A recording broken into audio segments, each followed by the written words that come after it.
Hello everyone. आज की जो वीडियो है वो हमारे रिगार्डिंग टॉपिक है कि एसएससी स्टेनो स्किल टेस्ट में ग्रेड डी की प्रिपरेशन कैसे करनी है, क्या करना है। हर जोन के बंदे को कवर अप करेंगे और जो ग्रेड सी का कैसे प्रिपरेशन करनी, कैसे उसको कवर अप करना है, उसको हम लोग नेक्स्ट वीडियो में देखेंगे, डिस्कस करेंगे। सबसे पहली चीज़ तो ये आती है कि आखिर मैगजीन कौन सा देखें, केसी देखें या प्रोग्रेसिव देखें। आई वुड सजेस्ट कि एक बंद के लिए आप केसी देख लो, चाहे एक अपना स्पीड 80-90 पे सेट करने के लिए। आफ्टर दैट प्रोग्रेसिव पे जाओ। प्रोग्रेसिव पे इसलिए जाओ, तो मंथली मैगजीन है, न्यूली अपडेटेड वर्ड्स आते रहते हैं।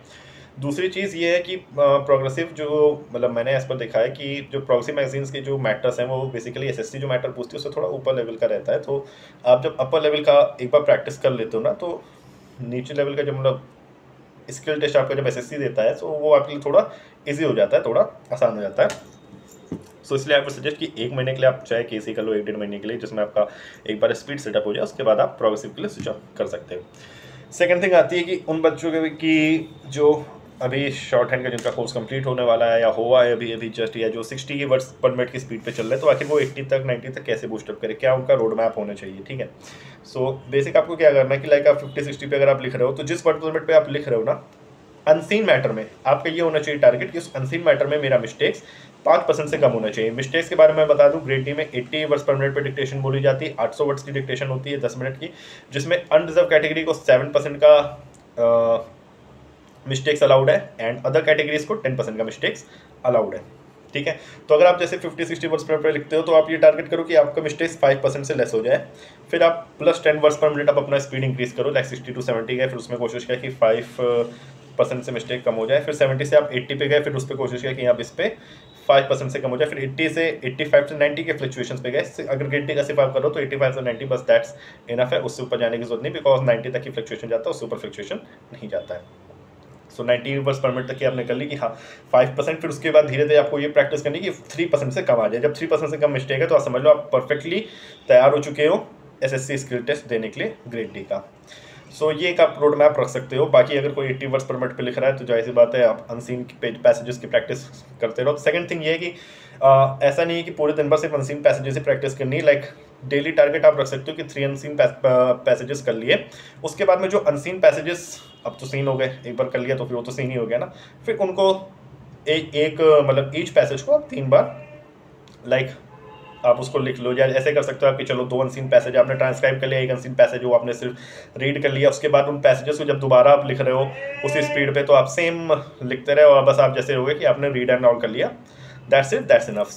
इस तरीके से आप अपना प्रिपरेशन कर सकते हो। ये भी नहीं कि हर उसको ट्रांसक्राइब करोगे, हर चीज़ को ट्रांसक्राइब करोगे तो विल बी टाइम कंज्यूमिंग और आपका माइंड भी ये इतना मतलब हेक्टिक इतना हो जाएगा ना कि आप माइंड भी उस प्रेशर को उठा नहीं पाएगा।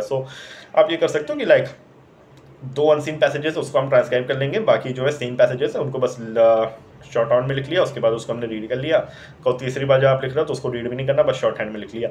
सेकंड थिंग एक और चीज़ है कि जो डिफिकल्ट वर्ड्स आपको मिलते हैं, जिन भी अनसीन पैसेजेस में आपको डिफिकल्ट वर्ड्स मिलते हैं, वो आप अलग से आप नोट डाउन कर लो कि हाँ ये डिफिकल्ट वर्ड है, उसका ये शॉर्ट हैंड है। ठीक है, अपने हिसाब से भी उसके शॉर्ट हैंड आउटलाइंस बना सकते हो कि हाँ इसको और छोटा मैं अपने अंडरस्टैंडिंग के लिए इसको इतने छोटे से लिख सकता हूँ। आप ये चीज़ कर सकते हो ताकि बाद में ना बेसिकली क्या होगा कि जब आप स्किल टेस्ट लेने जाओगे तो एक बार आप गो थ्रू कर सकते हो कि हाँ ये डिफिकल्ट वर्ड्स अगर आते हैं तो ऐसे ऐसे से लिखना, तो बेसिकली एक छोटी सी डिक्शनरी टाइप की बन जाएगी आपके लिए, एक सहूलियत हो जाएगा। और मोर ओवर फ्लक्चुएशंस का जैसे बोलते हैं तो बस 85 to 90 वर्ड्स पर minute speed, that's enough. 90 words पर मिनट से ऊपर नहीं जाता है फ्लक्चुएशन, बहुत ही रेयरली अगर चला गया तो चला गया, उतना आप कवर अप कर सकते हो, बिकॉज 90 वर्ड्स पर मिनट जब आपका एक प्रैक्टिस हो जाती है इट्स डैम इनफ। और अभी टाइम भी है काफ़ी, तो आई वुड सजेस्ट कि अभी से अगर आप प्रिपरेशन शुरू कर देते हो स्किल टेस्ट का, अगर आपको लगता है कि आपके नंबर अच्छे खासे आ रहे हैं और ग्रेड डी का क्वालिफाई कर जाते हो, तो आई वुड सजेस्ट कि अभी से प्रिपरेशन शुरू कर दो, बाद के लिए ना रखो, नहीं तो बाद में फिर ये यूट्यूब पे ढूंढते फिरोगे how to prepare for the skill test in just 30 days. इसलिए अच्छा यही है कि अभी से आप लोग अपना प्रिपरेशन शुरू कर दो, बूस्टअप करना शुरू कर दो, क्योंकि अभी से जितना शुरू करोगे ना बाद में उतनी आपके लिए सहूलियत होगी, बाद में उतना आपको डर नहीं लगेगा। दैट वॉज द छोटी वीडियो, बस इसी से रिलेटेड थी कि आखिर ग्रेड डी के लिए जो हमें करना है, टारगेट क्या रखना है। देखो कोई भी हम जिस टारगेट में पहुंचना है उसके लिए सबसे पहले जरूरी कि एक रोड मैप होना चाहिए।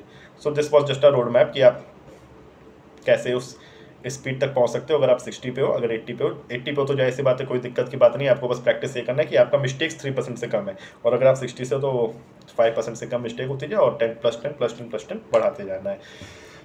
स्टिल अगर आपके माइंड में कोई भी डाउट है तो आप कमेंट सेक्शन में पूछ सकते हैं। This was all and I hope so आप सब बेस्ट करेंगे अपना, और थैंक यू वेरी मच। जय हिंद।